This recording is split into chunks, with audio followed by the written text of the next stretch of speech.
this video we're going to be looking at the first three non-zero terms in the Taylor series expansion of the function f of x equals to e to the minus x squared cos of x. So to solve this, we have been given our Taylor series expansion f of x to be e to the minus x squared cos x. Again, this is a composite function made up of two functions, exponential function and trigonometric function. You can individually name this function as h of x and g of x, and what you can do is consider h of x to be e to the minus x squared separately, consider g of x to be cos of x separately. You look for the Taylor series expansion of this function, you look for the Taylor series expansion of this other function g of x. At the end, you multiply, you're going to get the result of f of x, and that way the method is very sure you're not going to make any mistakes, but it's going to take you some time. So if you don't have the time, I'll not advise you to use that approach, but it's a very good approach. In this video, we are going to solve directly. So we know again from the Taylor series expansion that f of x is f of 0 plus f prime of 0x all over 1 factorial, and again it's always 0 factorial. Just to note, you have to know this, and we know that 0 factorial is the same as 1 factorial, which is 1, plus f double prime of 0 x squared all over 2 factorial plus f triple prime of 0 x cubed all over 3 factorial plus f to the 4th power of 0 x to the power 4 all over 4 factorial. Now from this formula, to be an easy way to always remember it is this is equivalent, right? This is equivalent to this power here, also equivalent to this power here. 2 is same here and same here. 3 is same here and here. 4 is same here, here and here. So this is the fourth derivative, third derivative, second derivative, first derivative, and no derivative. So that's the approach you have to take in this case. So the first thing we need to do is to look for our f of 0. Our f of 0 simply means substituting x equals to 0 in our f of x, which is e raised to the power 0, because 0 squared is 0, cos of 0. We know that anything raised to the power 0 is 1, and cos of 0 is 1. So our first term is 1, which is good. We're done with the first part. We're done with this, right? We'll move on to this. To compute that, we are going to look for our first derivative of our f of x. So the first derivative of f of x, we know our f of x is e to the minus x squared cos x. So we have two functions. We are going to use the product rule, meaning that we are going to take e to the minus x squared as constant. We look for the derivative of x with respect to x of cos x, right? That's what we need to do. Then we consider cos x constant. We look for the derivative with respect to x of e to the minus x squared, and that will give us our first derivative. So doing that, we're going to have f of x to be, this is constant, we'll keep it outside. Then the derivative of cos x, we saw that is minus sine x, and remember this is product rule, so there is an addition there. And also cos x is constant in this case, so the derivative of e to the power x, so it's the result is the derivative of this, which is minus 2x e to the minus x squared. But you cannot see this, like if you cannot see this from first sight, meaning you have to solve it, but with experience, of course, you can get the result, and it's extremely easy. Now, how did I get this derivative? That's what I need to show you now. We have e to the power minus x squared, right? You can call this as y equals to e to the power minus x squared. If you take the ln on both sides, you're going to have minus x squared, the ln of e, this is 1. It's a property in logarithm. So the derivative of ln of y is 1 on y, d on dy, right? Because we're differentiating this with respect to x, d on dx to be equals to the derivative of this will be minus 2x, because we're differentiating this function with respect to x. So this will be d, well, we can write this as dy all over dx to be equals to minus 2x y. What is our y? Our y is e to the power that, so dy on dx will simply be minus 2x, y is e to the minus x squared. So it's extremely easy. I'm going to also attach a video of me explaining the details of this method, and if you're not clear from this explanation, you can watch that video and then continue from there. It's very, very important to know how to solve, how to look for the derivative of exponential functions. So it's easy. You simply, when we're dealing with exponential functions, right, and if we're differentiating, remember you have to multiply when differentiating. So the derivative of the power, you put the value somewhere, right? So remember, when we're dealing with derivative, we multiply. When we're dealing with integration, we divide. So if it's an exponential function, you simply look for the derivative of the power and you multiply it with that function. That would be the derivative, which is exactly what I did initially here. And this is the steps to follow in order to reach this solution. But you don't have to show this in an exam. If you already know this, just go ahead and do this.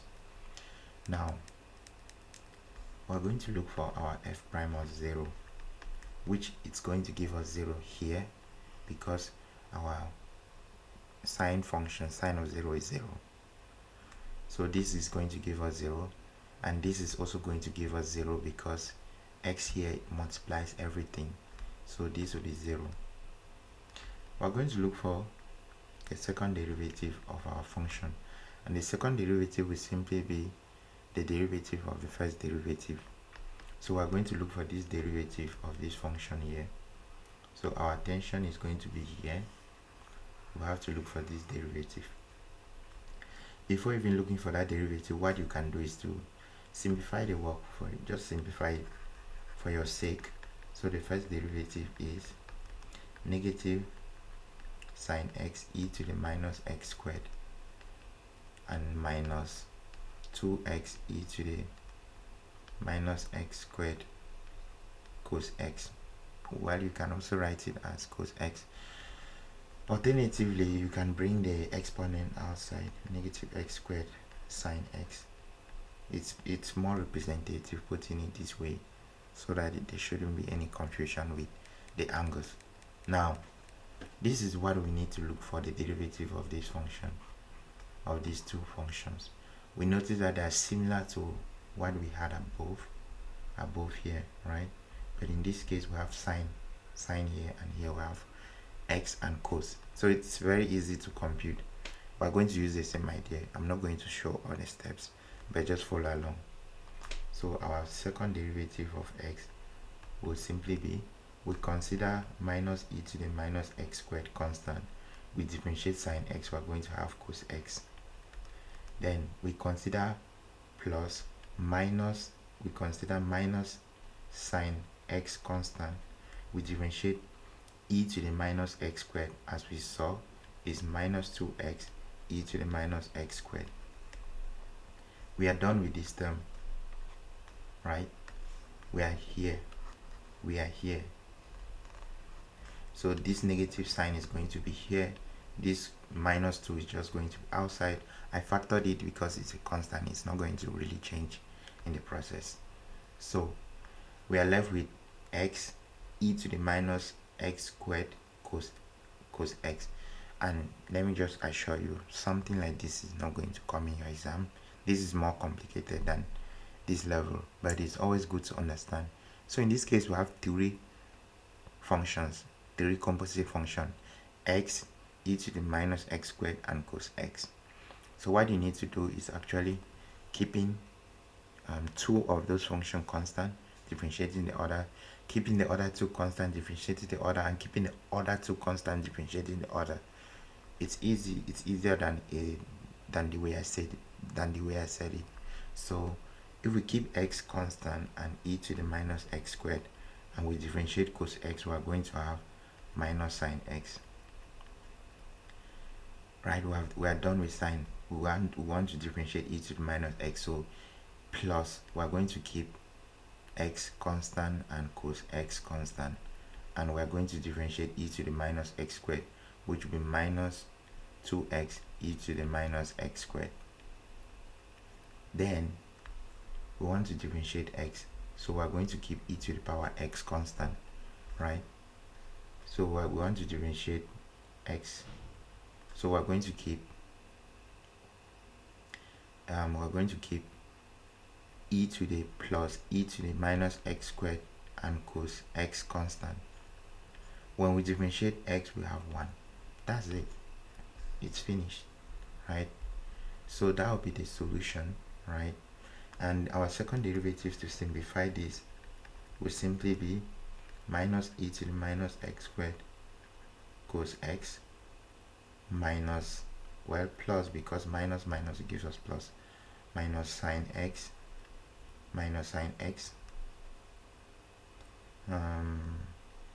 2x e to the minus x squared. Now we can expand this minus, so it will be minus 2x. So this minus and this minus give us plus 2x e to the minus x squared sine x. I'm putting the sign in bracket not to get confused with the angles. Now minus 2x, again this minus and this other, so this minus and this other minus will give us positive, so it will be plus, and the 2 times 2 will give us 4, so it will be 4x e to the minus x squared.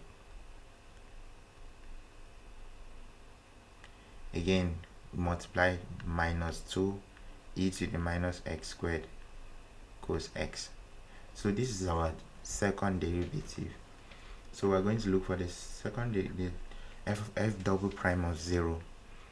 So substituting 0 here, we're going to have negative 1, right? Yeah. And substituting 0, we're going to have 0 here, 0 here because of the x, 0 here because of the sign, and also this x here, 0 here because of this 0, and here we're going to have minus 2. So this will give us minus 3, which is very correct, right? As you can see, if we want to take the third derivative, it's going to be extremely long, but it's still doable because this is our f of x. So you don't need to compute this, you just need to look for the insert the first derivative of our function. This will give you this result here. This is also very easy.